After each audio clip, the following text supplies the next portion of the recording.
नमस्कार, हार्दिक अभिनंदन।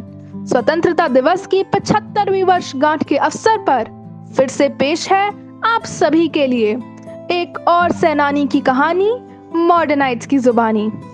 आज हम बात करने जा रहे हैं चित्तरंजन दास की। चित्तरंजन दास एक महान स्वतंत्रता सेनानी, राजनीतिज्ञ, वकील तथा पत्रकार थे। उन्हें सम्मानपूर्वक देशबंधु कहा जाता है। एक महत्वपूर्ण राष्ट्रवादी नेता के साथ साथ वे एक सफल विधि शास्त्री भी थे। स्वाधीनता आंदोलन के दौरान उन्होंने अलीपुर षड्यंत्र कांड 1908 के अभियुक्त अरविंद घोष का बचाव किया था। कई और राष्ट्रवादियों और देशभक्तों की तरह इन्होंने भी असहयोग आंदोलन के अवसर पर अपनी वकालत छोड़ दी और अपनी सारी संपत्ति मेडिकल कॉलेज तथा स्त्रियों के अस्पताल को दे डाली। कांग्रेस के अंदर इनकी महत्वपूर्ण भूमिका रही और वे पार्टी के अध्यक्ष भी रहे। जब कांग्रेस ने इनके काउंसिल एंट्री प्रस्ताव को मनाने से इनकार कर दिया, तब इन्होंने स्वराज पार्टी की स्थापना की। देशबंधु चित्तरंजन दास सुप्रसिद्ध भारतीय नेता और कवि भी थे।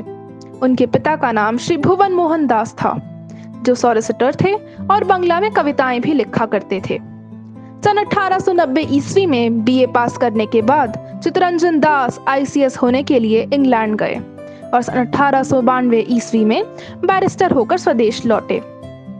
वकालत में इनकी कुशलता का परिचय लोगों को सर्वप्रथम वंदे मातरम के संपादक श्री अरविंद घोष पर चलाए गए राजद्रोह के मुकदमे में मिला और मानसिक तलाबाग षड्यंत्र के मुकदमे ने तो कलकत्ता हाई कोर्ट में इनकी धाक अच्छी तरह जमा दी।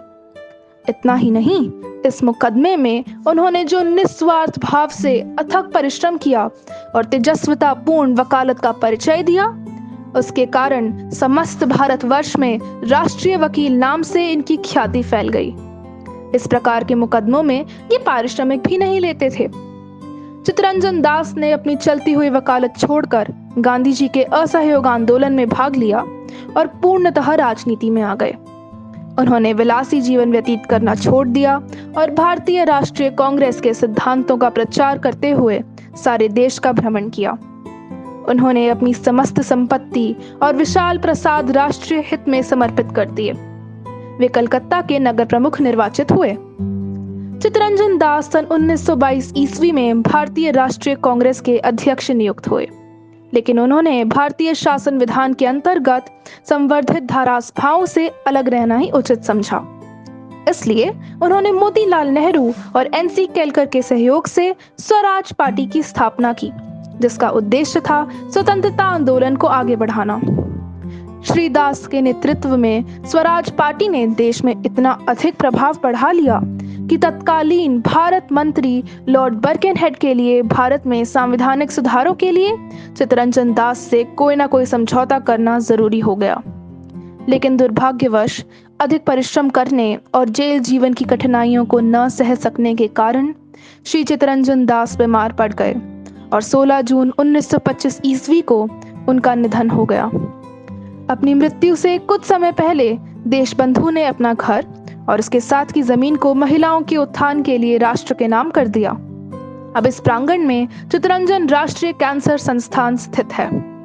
दार्जिलिंग स्थित उनका निवास अब एक मातृ शिशु संरक्षण केंद्र के रूप में राज्य सरकार द्वारा संचालित किया जाता है। दक्षिण दिल्ली स्थित चित्तरंजन पार्क क्षेत्र में बहुत सारे बंगालियों का निवास है, जो बंटवारे के बाद भारत आए थे।